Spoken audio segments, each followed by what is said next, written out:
Hello, Brian Miller-Hicks here again, talking about engineering geology. Earthquake engineering and earthquakes is a field where engineers and geologists, geotechnical engineers, structural engineers, civil engineers all work together with a common purpose, and that is to design and build safe structures in earthquake-prone zones, in areas that are vulnerable to earthquake shaking, the phenomenon of liquefaction, and rupture from faulting. So that's when we all come together to try to achieve public safety. Obviously, this is a shot photo of extreme earthquake damage to a concrete building structure. The prevention of damage to any structure involves designing strong structures, stable structures, which are earthquake resistant. There's no structure which is earthquake proof, but resistant we can do. The intensity of destructiveness and damage depends on, of course, the size and magnitude of the earthquake, the distance of the earthquake epicenter from the structure, and the character and conditions of the foundation soils. All those are factors which engineering geologists must explore, must investigate, and must report to the engineers so that we can achieve stability in our structures.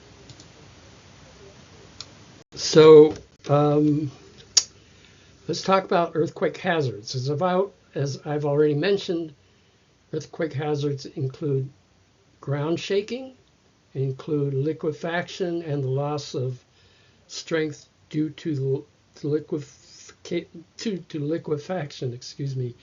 of saturated loose sediments, and tsunamis are another hazard, of course. So let's explore some of those and look at things from the engineering geology point of view. Here's a structure in Haiti. In January of 2010, they experienced magnitude 7.0 earthquake near their capital, Port-au-Prince. Many thousands of people were killed, injured. Many structures were utterly demolished and damaged. And of course, this is a good time to talk about what we know of here in California as the building code. Haiti does not have a strict or stringent building code which is planned and written around ultimate safety from earthquakes. The earthquake building code includes reinforcement of structures, material types, location of buildings away from hazard zones, etc.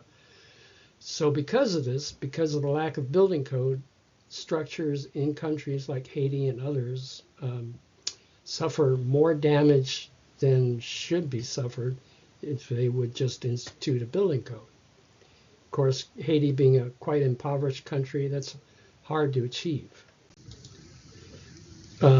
Another country which is not as impoverished, which is actually quite well off, is New Zealand. And New Zealand in 2011 experienced a large earthquake, 6.3, near the city of Christchurch.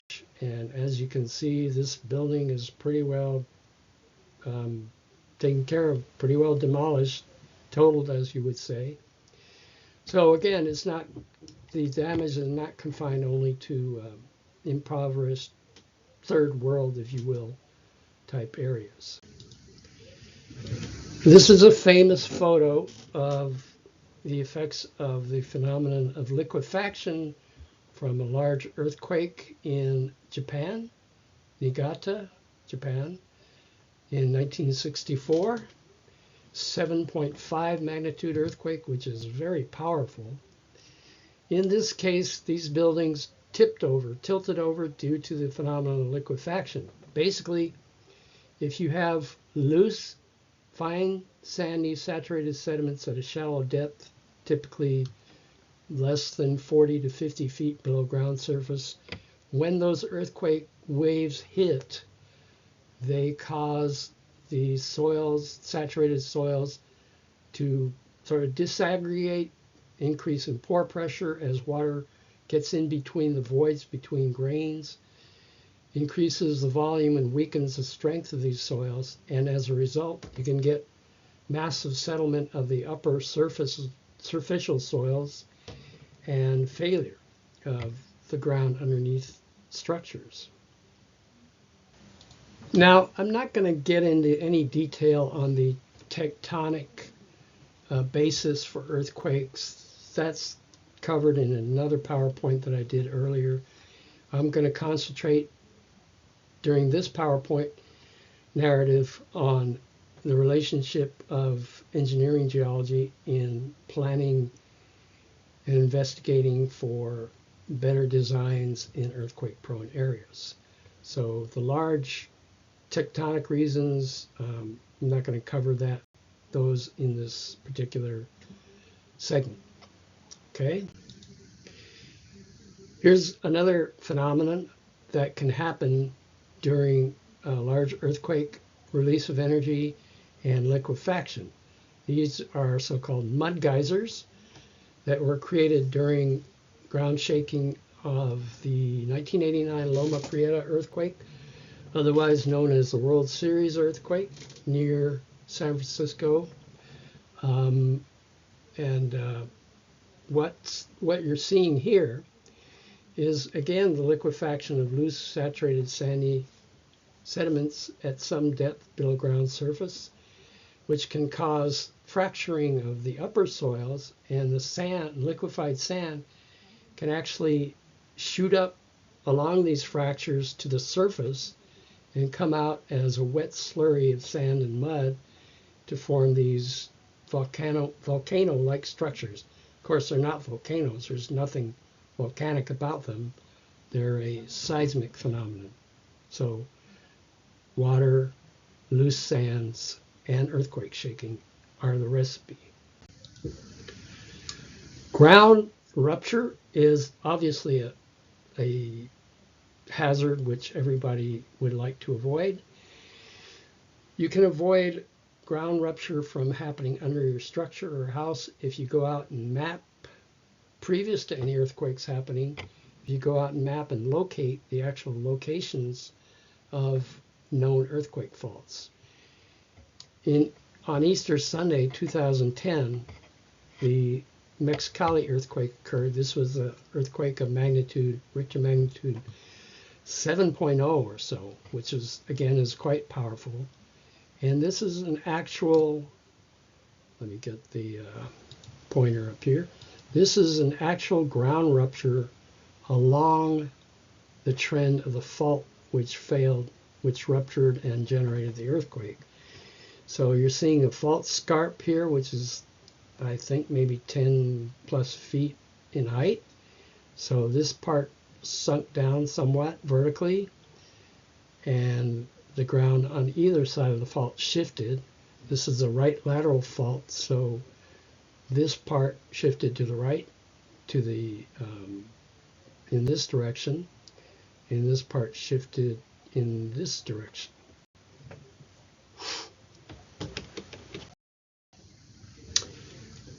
Earthquake hazard, tsunami. Very, very destructive, very dangerous, and can cause a lot of damage, take a lot of lives, cause a lot of injuries. In 2004, December, a 9.2 earthquake occurred at this location, in Indonesia.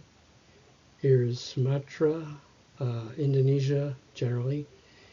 So here was the 2004 9.2 earthquake, which generated a tsunami which swept in all directions from here and caused a lot of destruction and a lot of injuries and deaths, as I've said. A year later, we had an 8.7, which was not quite as powerful, but still very strong, very powerful, very scary. How does a tsunami occur? Well, what you do is take one plate moving under another plate. This plate is subducting, and as it subducts, it builds up strain between the two plates, pulling or deforming both plates, this one and this one. Gets to a point where the strain is so great, strain and stress is so great that the area ruptures, causing this mass of rock to move. And when this rock mass moves, it displaces water, seawater, into a giant pile of water which wants to stabilize itself. So it moves, the pile of water moves in all directions so it can get back to being flat again. That's what creates tsunami. Tsunamis are like giant bubbles of water. They're not like your typical wind-driven waves. They're masses of water that move up and out and move at very, very rapid speeds in the deep ocean. Then when they get towards land, they slow down and pile up and pile up and pile up, generate tsunamis of tens of meters high, which can cause, again, damage. Okay.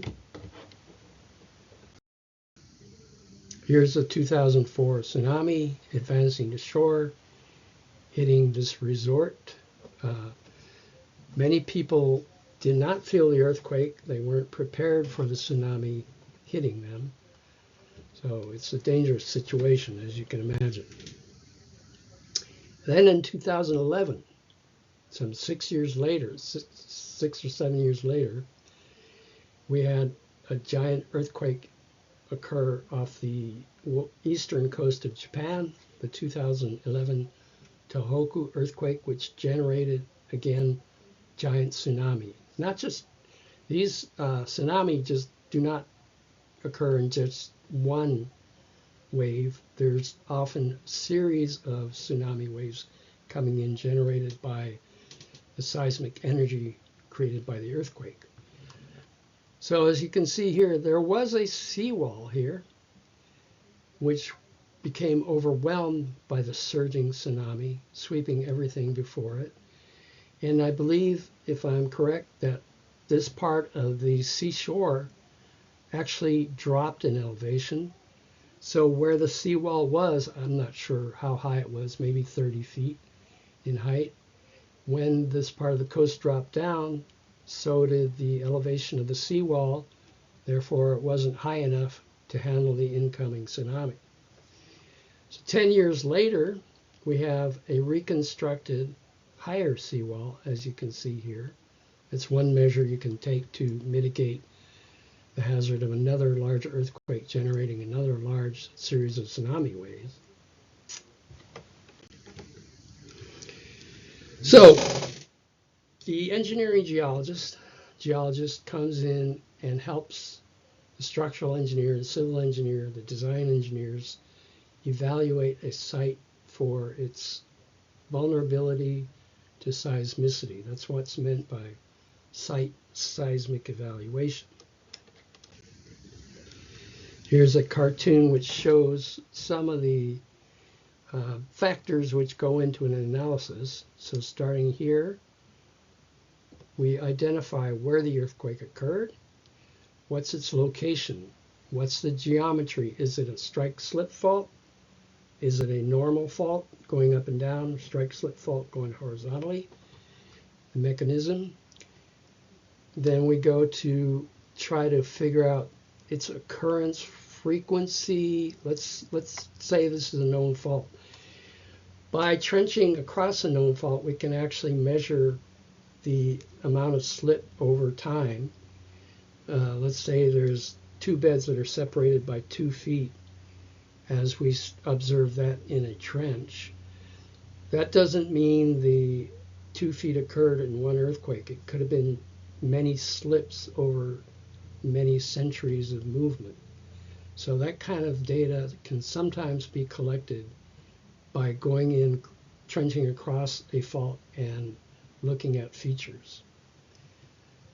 And we can also, by the length of the fault and other data, figure out its maximum magnitude, whether some faults can generate earthquakes of only 5.0, some faults can generate earthquakes of Richter magnitude 9.0.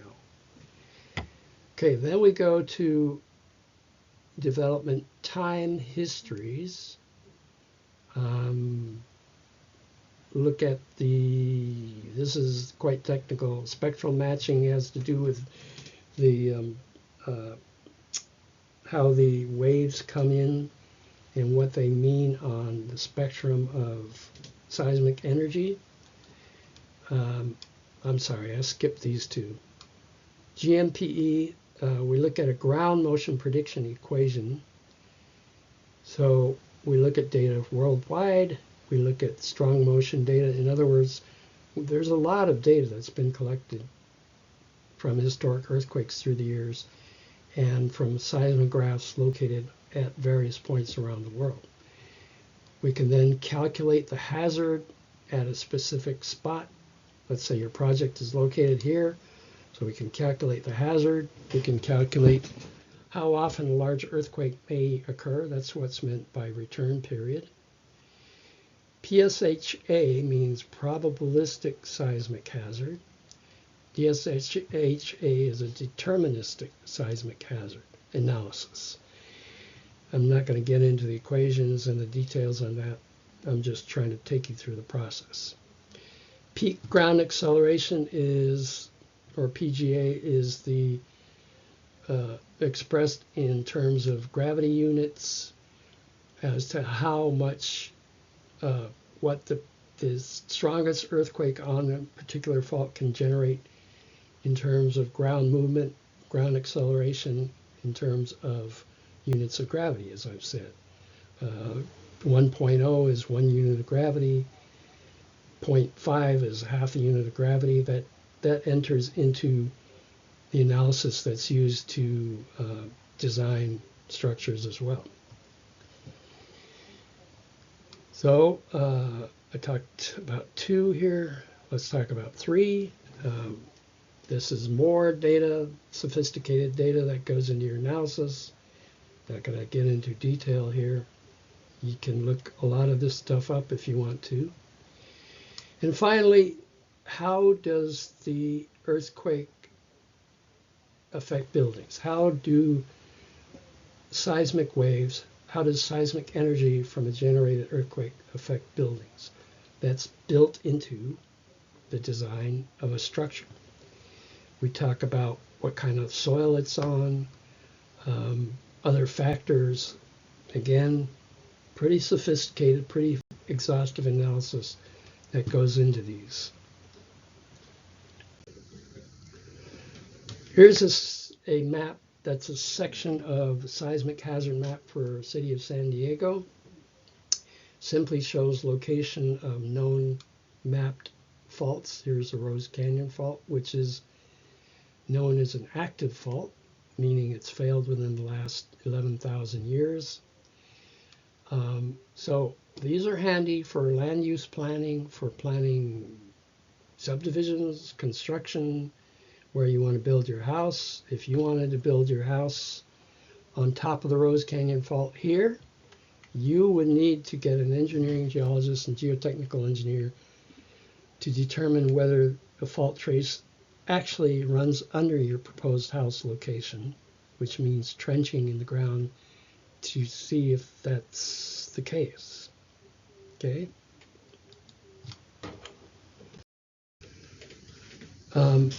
Simple analysis of the age history of selected faults. This shows fault number 1 as the oldest, displacing old sediments, but not displacing the younger sediments, this yellow and this layer up here. Fault 2 is a little bit younger. It's displaced these old sediments plus this layer, but hasn't displaced this youngest sediment up here. Fault number 3 has displaced all 3 sediment layers, A, B, and C. That means it's the youngest because it's displaced everything from old up to young. So when we talk about construction, again, the location of buildings and the effects and importance of seismicity, we have a classification system that's based on the Associated of Civil Engineers, the American Society of Civil Engineers, have set up these risk categories. The highest risk category is category 4. That's meant for essential facilities such as hospitals, fire and police stations. So if you're going to build a hospital near a fault, there has to be very, very rigorous seismic analysis, like I led you through in a couple slides back. Excuse me. And the seismic importance factor is the highest for this risk category. Then the next highest category would be 3, structures that pose a substantial hazard to human life in the event of failure. So structures like schools, daycare facilities, a lot of people in a small area. Design has to be rigorous and analysis has to be rigorous once again. Buildings in category 2, that would include most single-family residences. Lots of single-family residences actually do fairly well in earthquakes if they are tied together with shear walls and have wood frame structures, or if they have steel frame structures. And buildings with low hazard to human life, risk category 1, such as warehouses, storage buildings, agricultural facilities, etc. Okay, those are risk categories. A seismic design category, there's a lot of wording here, but basically it takes into account the risk category, the soil conditions, and how close a building is to a major active fault line. So all these factors contribute to what seismic design category is assigned to a project.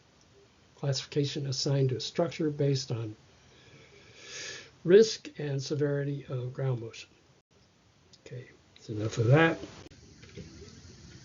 So again, the seismic design category is determined by geographic location, underlying soils, and building use, which includes the risk categories that I just discussed.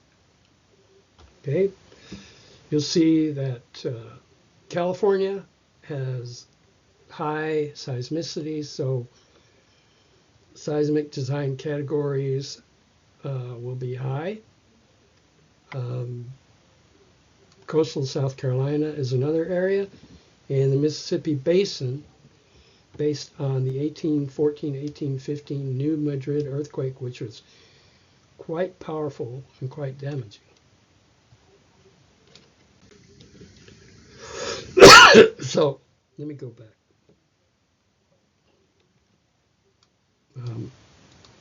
See.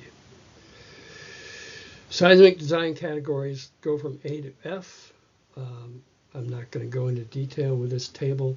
So all this is just a way of categorizing and systematically determining the risk factors to a particular project based on proximity, based on soil conditions, based on occupancy, and based on the regional seismic tectonic history of an area. California obviously has very high seismicity, so you want to be particularly careful in following all the parameters that you should follow to design a stable structure. Excuse me. Here is a map of the U.S. Everything in red here is high seismicity. California, Oregon, and Washington. The New Madrid site in Illinois and the Midwestern states. That's Arkansas, that's Tennessee, in this area along the Mississippi River. Alaska's high as well, and as you might imagine, so is Hawaii, but mainly due to volcanic activity.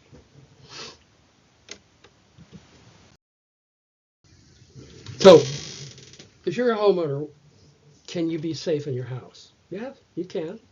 You can walk through your house and see what improvements you can make to make it more safe and livable during a large earthquake event. You can bolt your furniture to the walls. You can anchor your chimney. You can put straps across your water heater. You can make sure you have sheeting, plywood sheeting all around to tie studs together. Those are called shear walls, etc. You can strengthen your house.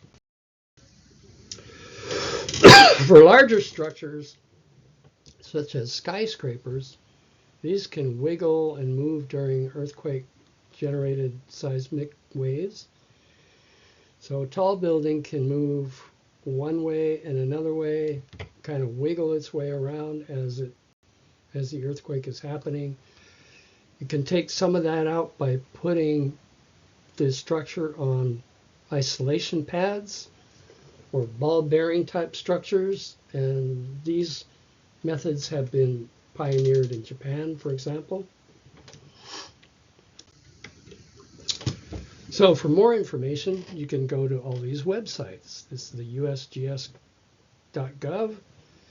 San Diego Geologists, which I'm a member of, ASCE, American Society of Civil Engineers, Seismic Maps, and earthquake.ca.gov. Now, in California, as I've mentioned several times, we have high hazardous seismicity. So the state California Geological Survey has come up with some good programs to warn people. Earthquake Warning California is a publicly available statewide warning system that actually alerts you on your cell phone. And it works. I know we had an earthquake a few weeks ago, and an alert popped right up on my phone. My Shake app gives you warnings on a smartphone of magnitude 4.5 or higher, and there's other kinds of alerts. Now, alerts won't be a fail-safe method of warning or protecting people, but they do give you some time before shaking begins. Sometimes just a matter of a few seconds, sometimes half a minute or more. But at least they're an attempt to warn people that something is coming. We can't stop an earthquake, but we can at least warn people to get ready, and along with all the other measures that go into earthquake resistant design and earthquake proofing your house or using construction methods to make a building safer. All that goes into it. So stay safe, everybody, and I hope you learned something about earthquakes and how we can design for them. Thank you.